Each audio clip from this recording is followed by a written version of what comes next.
Navigating Outlook. Well, there are toolbars in Outlook. There's one that's across the top, and your screen may look a little bit different depending upon how it's configured. You can collapse these toolbars by looking in the upper right, this ribbon, if you want. That's how I like it. But you can also expand it by just clicking on the pin, and then it'll keep it there all the time for you. The same goes with the left-hand side. Now, you can also, in your view, manipulate what side it's going to be on and where your panes are in your preview. So we encourage you to kind of poke through that.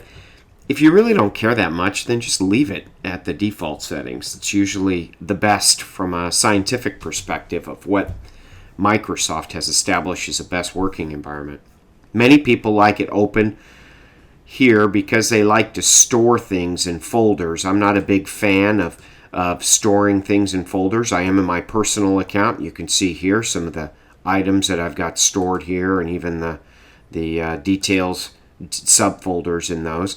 But storing things in Outlook means that you're not sharing them with other people, and I like to share things with other people, and so I do that via these groups, and you can navigate to these groups if you want by just clicking on it, and it will bring you to that area that shows you emails for that group. Now, these are mine right now, but they could be anybody's emails thrown in here, and so it allows us to really collaborate. And so navigating around is actually pretty easy. You can also have multiple email boxes in here if you like, and you can see I've got several inside of mine, and you can even drag items to other email boxes if you want, to folders, etc. So that's pretty easy. Just click and drag.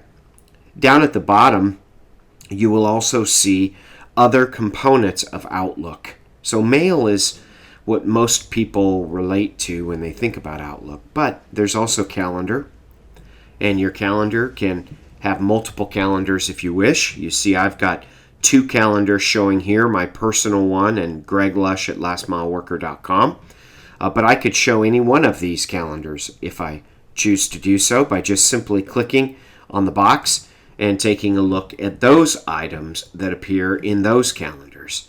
And of course, if I want to see the view for a month, I can do that as well and look at those also. So it's pretty simple to navigate around. A work week, of course, is 5 days.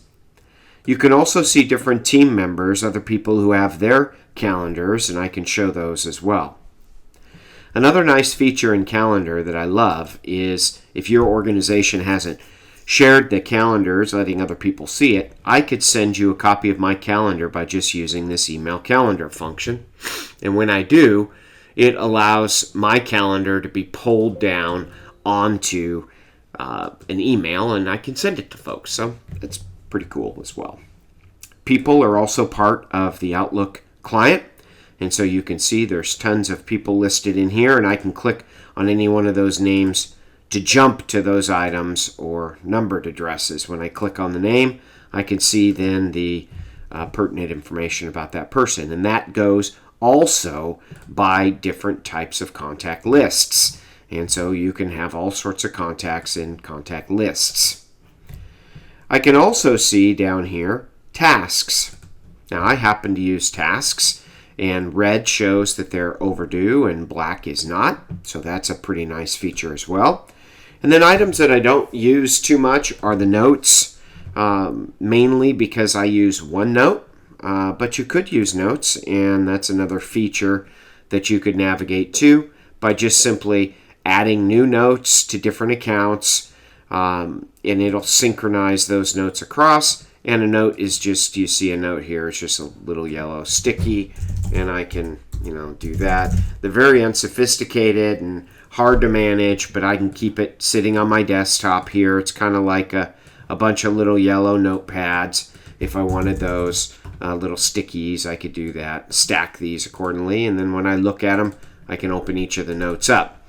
I happen to use OneNote for that, which is a much more powerful application, as you see here. So that's really all there is in navigation. Just click on the icons.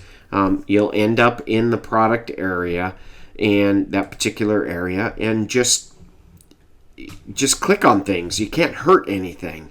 One other thing you should notice is down here at the bottom, you can see that you're connected, and I'm waiting for the server to respond right now. Also at the top, if I want to look for something, set appointments,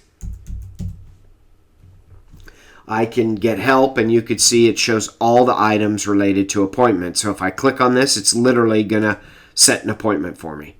So it's really that basic. Outlook is nothing to be scared of. That's all.